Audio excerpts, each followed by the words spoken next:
हे there, हम आज से सी प्रोग्रामिंग लैंग्वेज स्टार्ट करेंगे और ये जो कोर्स है इसमें हम देखेंगे ऑलमोस्ट हर कोई कंसेप्ट सी प्रोग्रामिंग लैंग्वेज के रिगार्डिंग।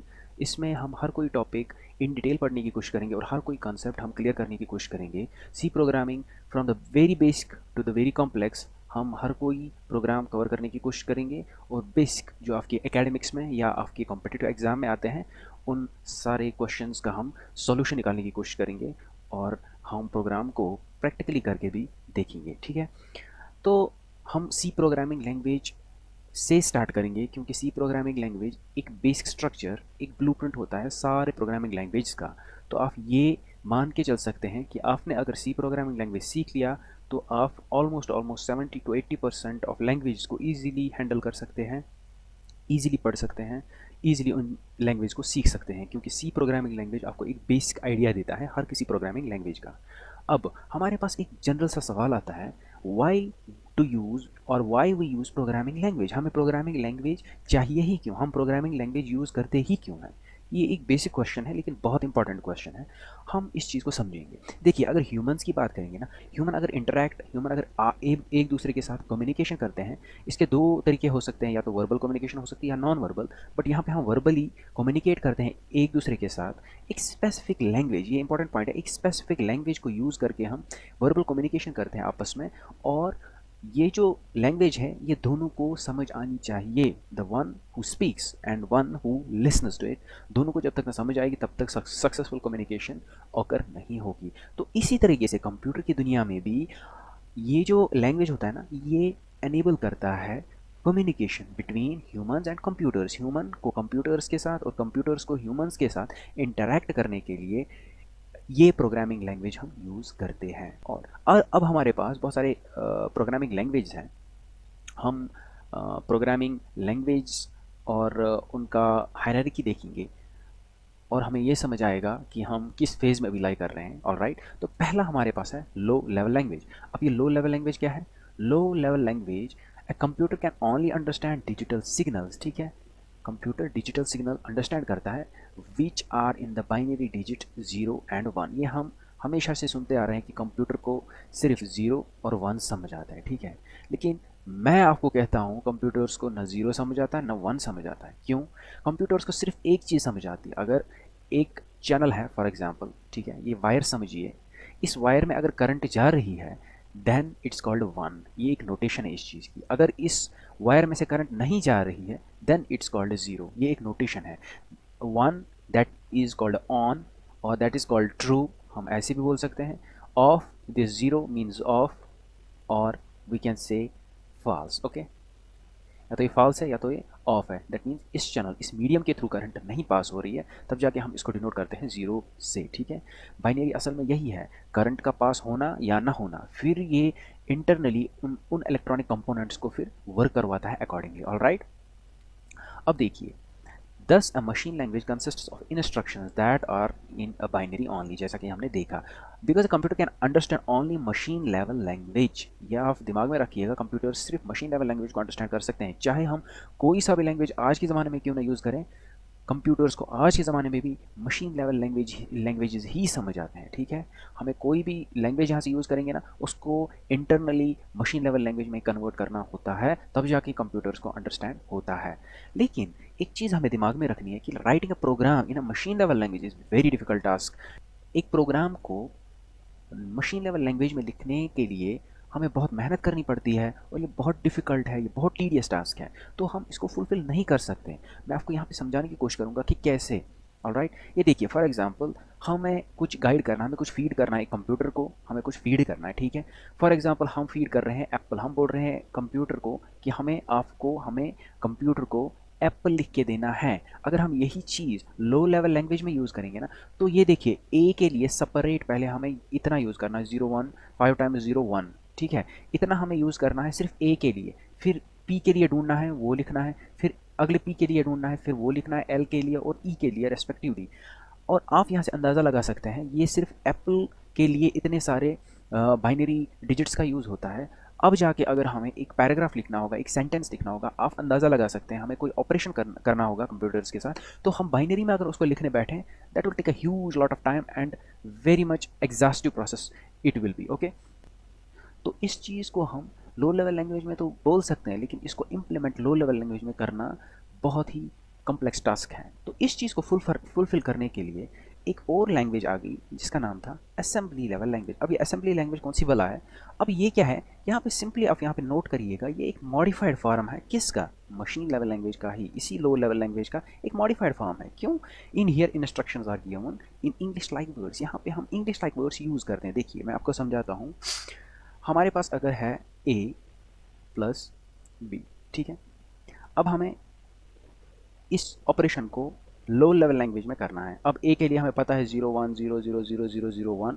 अब प्लस के लिए भी लिखना है ना। फॉर एग्जांपल इसके लिए है 1 0 1 0 1 1 1 0, ठीक है। अब b के लिए है कुछ ऐसे ही, ठीक है। अब ये हम फीड करते हैं कंप्यूटर को और कंप्यूटर हमें देता है रिजल्ट ऑब्वियसली। अब हमें इसके बाद फिर करना है b प्लस सी, फिर से लिखना है b के लिए अलग कोड, अब प्लस के लिए ये वाला कोड, ठीक है, लिखा हमने ये कोड, और सी के लिए दूसरा कोड, इसका भी रिजल्ट आ गया। अब सी प्लस डी करना है, फिर से सी का, अब डी प्लस का, यही है। एक चीज़ यहाँ पे आप नोटिस करेंगे कि प्लस यहाँ पे रिपीट होता है। अब क्यों ना हम प्लस के लिए एक इंग्लिश लाइक वर्ड ही इंट्रोड्यूस करें, क्योंकि ये हर हमेशा रिपीटिव मैनर में है, तो हम इस चीज़ के लिए कीवर्ड्स यूज़ करते हैं। जैसे कि यहाँ पे MOV हम यूज़ करते हैं मूव के लिए। हमें पता है जब भी हमें कोई चीज़ मूव करनी होगी एक जगह से दूसरी जगह पे, हम MOV यूज़ करेंगे। ये असेंबली लैंग्वेज का ही एक मॉडिफाइड यही फॉर्म है, मॉडिफाइड फॉर्म है एक लो लेवल लैंग्वेज का, ठीक है। हमें कुछ ऐड करना है तो हम सिर्फ ऐड लिख सकते हैं, ADD। तो ये इंटरनली ये इस प्लस को कंसिडर करेगा और ये वाला जो बाइनरी कोड ये ऑटोमेटिकली एग्जीक्यूट हो जाएगा। इसी तरीके से सब्ट्रैक्शन के लिए SUB एक्स्ट्रा, ठीक है। This becomes easier to interact with computer machines, obviously computer the low level language. हमारे साथ ये ईजी होगा as computer the low level language, since the computer can understand on the machine level language. Translators must be used to help the assembly language convert in the machine language. Assembler is used in such case. मैं आपको समझाऊंगा यहाँ पे ये बोल क्या रहा है। देखिए अब देखिए हमारे पास ये कंप्यूटर सिस्टम है, ठीक है। यहाँ पे हमारे पास ये क्या समझ रहा है, मशीन लेवल लैंग्वेज, या जिसको बोलते हैं लो लेवल लैंग्वेज। हम कौन सी लैंग्वेज यूज़ कर रहे हैं? असेंबली लैंग्वेज, ठीक है। असेंबली लैंग्वेज में जैसे कि मैंने आपको बोला कि मूव के लिए MOV, एडिशन के लिए ऐड एंड सब्ट्रैक्शन के लिए SUB, ठीक है। ये बहुत सारे वर्ड्स यहाँ पे यूज़ होते हैं, इंग्लिश लाइक वर्ड्स। तो ये चीज़ भी हमें मशीन लेवल लैंग्वेज को फीड करनी है ना। ये चीज़ कैसे मशीन लेवल लैंग्वेज को समझ आएगी? MOV के लिए मुझे ये वाला बाइनरी कोड यूज़ करना है, ठीक है। अब उस चीज़ को, इस मूव को, इस ऐड को, इस सब्ट्रैक्ट को, इस सब को हमें कन्वर्ट करना है, ट्रांसलेट करना है। और वो काम कौन करता है? उसका नाम है असेंबलर, ठीक है। असेंबलर एक छोटा सा प्रोग्राम है जो कि मशीन ये असेंबली लेवल लैंग्वेज को कन्वर्ट करता है मशीन लेवल लैंग्वेज में। आपको समझ आ रही है बात? तो ये ईजी सा कंसेप्ट है, आई होप आपको ये समझ आया होगा, ठीक है। आगे बढ़ते हैं। फाइनली हम देखते हैं लास्ट जो हमारा लेवल लैंग्वेज, उसको बोलते हैं हाई लेवल लैंग्वेज, ठीक है। हाई लेवल लैंग्वेज, अब ये क्या है? These language are machine independent. Make a note of this thing. Machine independent का मतलब क्या है? आप चाहे इसको किसी भी इंटीग्रेटेड डेवलपमेंट एनवायरनमेंट में यूज़ करें, ये हर किसी प्लेटफॉर्म पे यूज़ हम कर सकते हैं रिस्पेक्ट टू अदर मशीन। अब मशीन कौन सी टेक्नोलॉजी यूज़ करता है या मशीन का कॉन्फ़िगरेशन कैसा है, उस चीज़ को ये मद्देनज़र नहीं रखता है। ये मशीन इंडिपेंडेंट है कम्प्लीटली, ठीक है। इसमें क्या होता है? इंग्लिश लाइक लैंग्वेज यूज़ होती है, ठीक है। तो इससे क्या होता है? हमें ये अंडरस्टैंड और हमें ये राइट करने में ईजी रहता है। क्या? High level language. अब चूँकि हमने बोला था कि असेंबलर हमें यूज़ होता है एक असेंबली लैंग्वेज को कन्वर्ट करने के लिए लो लैंग्वेज में, same is the case here. High level language को भी हमें लो लेवल लैंग्वेज में कन्वर्ट करना है ना। तो इस चीज़ के लिए हमें यूज़ होता है यहाँ पे, एक तो होता है हमारा कंपाइलर, दूसरा होता है हमारा इंटरप्रेटर, ठीक है। ये रहा हमारा कंपाइलर और ये रहा हमारा इंटरप्रेटर, ठीक है। अब ये कंपाइलर और इंटरप्रेटर जो है ना, ये हाई लेवल लैंग्वेज में ऑलरेडी इनबिल्ट होता है, ठीक है। ये ऑलरेडी उस प्रोग्राम में ऑलरेडी वहाँ पे एक्सप्लेन करके होता है कि आपको कैसे काम करना है, ठीक है।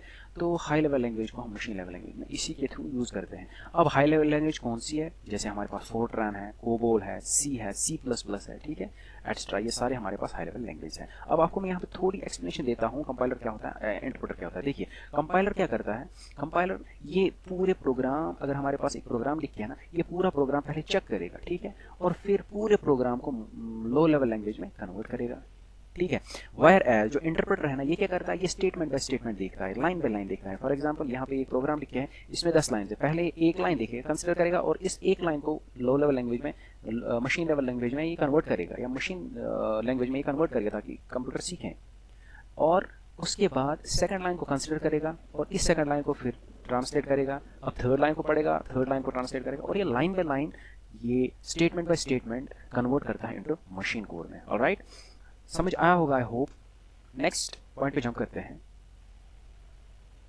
अब हमें देखना है कि सी लैंग्वेज होती क्या है। देखिए, सी लैंग्वेज का इंट्रोडक्शन हम यहाँ पे देंगे। यहाँ पे हम सी लैंग्वेज इम्प्लीमेंट नहीं करेंगे, लेकिन हम इसका बेसिक आइडिया देखेंगे, और उसके बाद हम इन कमिंग वीडियोस हम देखेंगे कि सी लैंग्वेज लिखा कैसे जाता है। ठीक है, अब देखिए, in earlier days every language was designed to specific purpose. ठीक है, जॉब ओरिएंटेड। अब देखिए क्या बोल रहा है यहाँ पे, ये बोल रहा है कि पहले जब भी हम कोई high level language program use करते थे ना, कोई लैंग्वेज हमें इंट्रोड्यूस करनी होती थी, उस टाइम पे हमें वो लैंग्वेज जॉब ओरिएंटेड होती थी।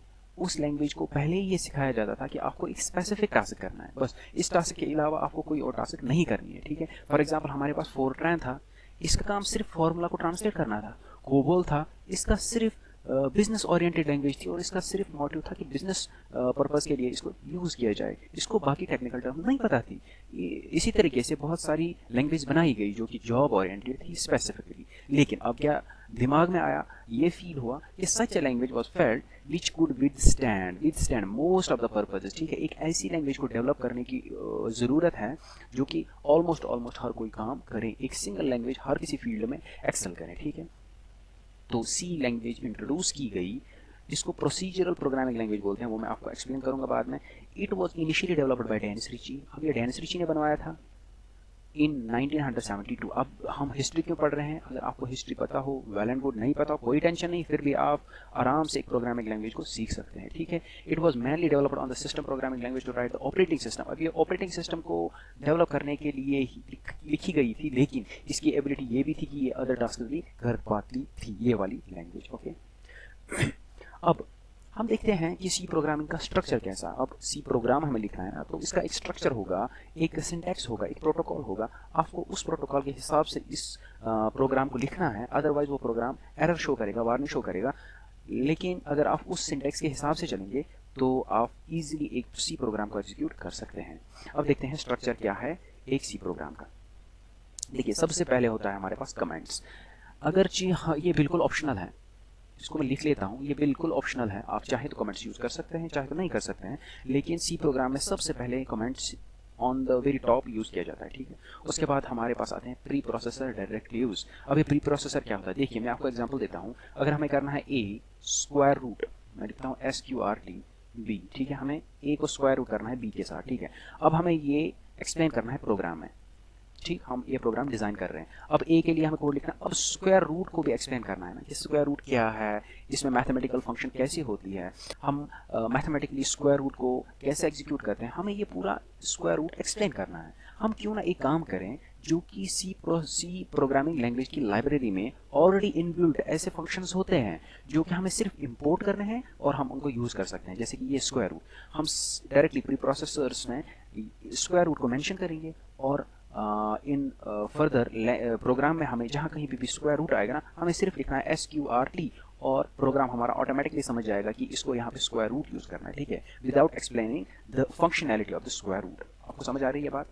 नेक्स्ट देखते हैं ग्लोबल वेरिएबल्स। वेरिएबल्स आपको मैं लेटर ऑन एक्सप्लेन करूंगा जब हम एलिमेंट्स पे जंप करेंगे, लेकिन उससे पहले आप ये दिमाग में रखें, ग्लोबल मीन्स कि ये ग्लोबली हर कोई एक्सेस कर सकता है, हर कोई जो इसका नेबरिंग प्रोग्राम है ना, वो इसको एक्सेस कर सकता है, इस वाले वेरिएबल्स को। ठीक है, उसके बाद हमारे पास आता है main function. Main function is the heart and soul of the C programming language. यहीं पे प्रोग्राम स्टार्ट भी होता है और यहीं पे ख़त्म भी होता है। ठीक है, अब देखिए, इसको मैं थोड़ा जल्दी यहाँ पे देख लेता हूँ। ये मैन फंक्शन है ना, इसको एक ब्रेसेस में रखें, इनको ब्रेसेस बोलते हैं। इन ब्रेसेस के दरमियान जो भी हम लिखेंगे ना, इतना ही होता है एक सी प्रोग्राम। ठीक है, यहीं पे यहाँ से स्टार्ट होता है और यहाँ पे ख़त्म होता है एक हमारा सी प्रोग्राम, इसी मेन के अंदर होता है। अब इस मेन के अंदर क्या होगा? फॉर एग्जांपल यहाँ पे लिखा गया है कि लोकल वेरिएबल्स है। वेरिएबल्स मैंने आपको बोला, मैं एक्सप्लेन करूंगा। अब ये लोकल क्यों है? क्योंकि ये इस मेन के अंदर है, इन ब्रेसेस के अंदर। ठीक है, उसके बाद नेक्स्ट स्टेटमेंट होगी, फिर नेक्स्ट स्टेटमेंट होगी, और ऐसे ही प्रोग्राम चलता जाएगा। ठीक है, अब दूसरा फंक्शन यहाँ पे एक्सप्लेन करके हैं, क्योंकि मैंने आपको पहले ही बोला था कि मेन फंक्शन में ही सब कुछ होता है, तो ये आप यहाँ पे सोचेंगे कि ये वाला फंक्शन बाहर क्यों है, ये फंक्शन ऐसे एक्सप्लेन करके हैं लेकिन बाहर क्यों है। देखिए, मेन फंक्शन हम जब भी स्टार्ट करते हैं ना, इसी के अंदर हम इस फंक्शन को कॉल करेंगे, उसको बोलते हैं कॉल करना, तो इसी के अंदर ये भी रन करेगा, ठीक है। नो डाउट हमने बाहर लिखा है, बट ये हम अंदर भी लिख सकते हैं, इसको कोई टेंशन है नहीं, या हम डायरेक्टली इसको कॉल करके अंदर से ही कॉल करके हम इसको अंदर एग्जीक्यूट कर सकते हैं, ठीक है। आई होप आपको ये समझ आया होगा कि बेसिक स्ट्रक्चर, बेसिक आइडिया आपको समझ आया होगा कि सी प्रोग्राम कैसे लिखा जाता है। ऑलराइट, चलिए आज के लिए इतना काफ़ी है। हमने एक बेसिक इंट्रोडक्शन लिया, बेसिक अंडरस्टैंडिंग हमने डेवलप करी कि हम प्रोग्रामिंग लैंग्वेज यूज़ करते ही क्यों हैं, एक प्रोग्रामिंग लैंग्वेज कितने लेवल्स की होती है, ठीक है, और सी प्रोग्रामिंग लैंग्वेज क्यों आई और सी प्रोग्रामिंग लैंग्वेज का कैसा स्ट्रक्चर रहता है, ठीक है। अब हमारे पास नेक्स्ट जो टॉपिक रहेगा वो है एलिमेंट्स ऑफ सी। हम देखेंगे डिफरेंट एलिमेंट्स क्या होते हैं सी में, ओके, सी लैंग्वेज में यहाँ पे, तो इस लैंग्वेज में क्या क्या एलिमेंट्स रहते हैं और उन एलिमेंट्स की हेल्प से फिर हम सी प्रोग्राम को डिज़ाइन करने की कोशिश करेंगे, ओके। अब लास्टली मेरी ये रिक्वेस्ट रहेगी कि अगर आपने इस चैनल को सब्सक्राइब नहीं किया है तो मेरे हिसाब से आप सब्सक्राइब करें, ताकि जो आगे आने वाली अपडेट्स होंगी वो आप तक जल्द से जल्द पहुँचें और आप वीडियोज़ को ईजिली एन्जॉय करके सीखें। Alright, till then take care of yourself, thank you very much.